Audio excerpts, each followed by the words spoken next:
بسم اللہ الرحمن الرحیم۔ السلام علیکم ناظرین، آج کی ویڈیو میں ہم آپ کو بتائیں گے خلیل خدا حضرت ابراہیم علیہ السلام کے ساتھ جڑے اس واقعہ کے بارے میں جس میں آپ نے فرمایا، اے پروردگار مجھے دکھا کہ تو مردوں کو کیسے زندہ کرتا ہے۔ اللہ تعالیٰ نے قرآن مجید میں کافی مقامات پر حضرت ابراہیم علیہ السلام کو اپنا خلیل کہہ کر پکارا ہے۔ خلیل اس دوست اور محب کو کہتے ہیں جو کسی طرح دوستی کی شرطوں میں خلل نہ آنے دے۔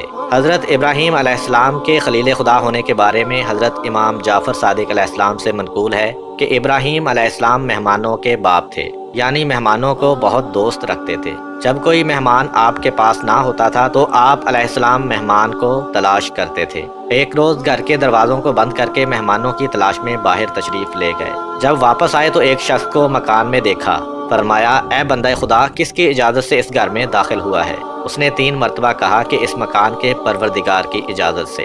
حضرت ابراہیم علیہ السلام سمجھ گئے کہ وہ جبرائیل علیہ السلام ہیں اور اپنے پروردگار کی حمد بجا لائے۔ جبرائیل علیہ السلام نے کہا کہ تمہارے پروردگار نے مجھ کو اپنے ایک بندے کے پاس بھیجا ہے جس کو اپنا خلیل بنایا ہے۔ حضرت ابراہیم علیہ السلام نے کہا کہ بتاؤ وہ کون ہے تاکہ میں زندگی بھر اس کی خدمت کروں۔ جبریل علیہ السلام نے کہا کہ آپ ہی وہ شخص ہیں۔ پوچھا، مجھ کو خلیل کیوں کر قرار دیا ہے؟ جبریل علیہ السلام نے کہا، اس لیے کہ تم نے کسی سے کسی چیز کا سوال نہیں کیا اور نہ کسی کے سوال کو رد کیا ہے۔ رسول خدا صلی اللہ علیہ وآلہ وسلم سے منقول ہے کہ خدا نے ابراہیم علیہ السلام کو اس سبب سے خلیل بنایا کہ لوگوں کو کھانا کھلاتے تھے اور رات میں اس وقت نماز پڑھتے تھے جبکہ سب لوگ سکون کی نیند سو رہے ہوتے تھے۔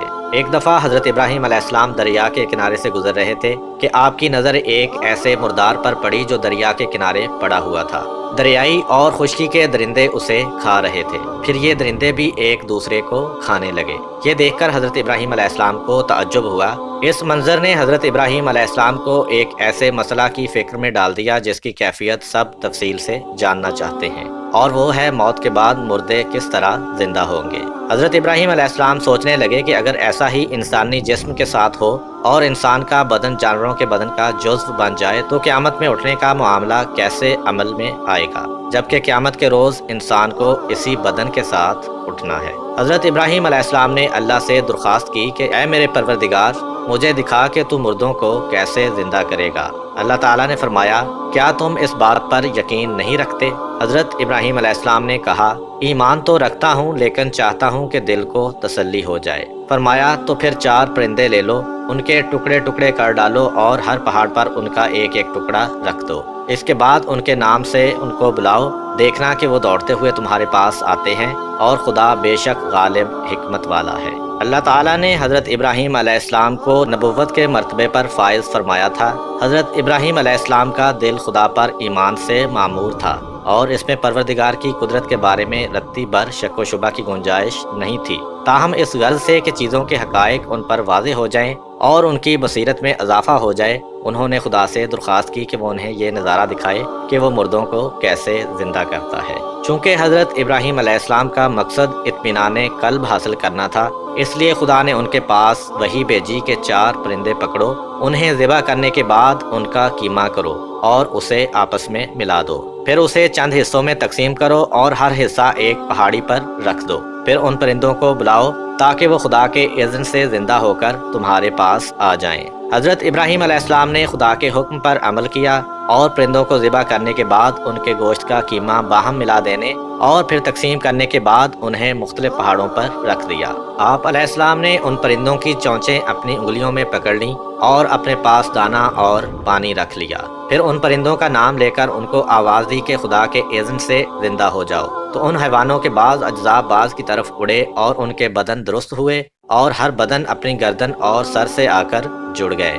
ابراہیم علیہ السلام نے ان کی چونچیں چھوڑ دیں تو وہ پرندے اڑے، زمین پر بیٹھے اور اس دانہ میں سے چنا اور پانی میں سے پیا، اور کہا کہ اے پیغمبر خدا، آپ نے ہم کو زندہ کیا، خدا آپ کو زندہ رکھے۔ حضرت ابراہیم علیہ السلام نے فرمایا، نہیں بلکہ خدا مردوں کو زندہ کرتا ہے اور وہی ہر چیز پر قادر ہے۔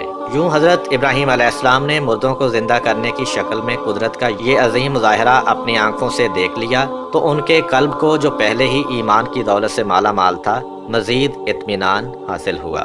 آخر میں آپ کو یہ بات بتاتے چلیں کہ یہ 4 پرندے جو حضرت ابراہیم علیہ السلام نے ذبح کیے تھے کون سے تھے۔ یہ 4 پرندے مختلف قسم کے پرندوں میں سے تھے، کیونکہ اس کے بغیر حضرت ابراہیم علیہ السلام کا مقصد پورا نہیں ہو سکتا تھا۔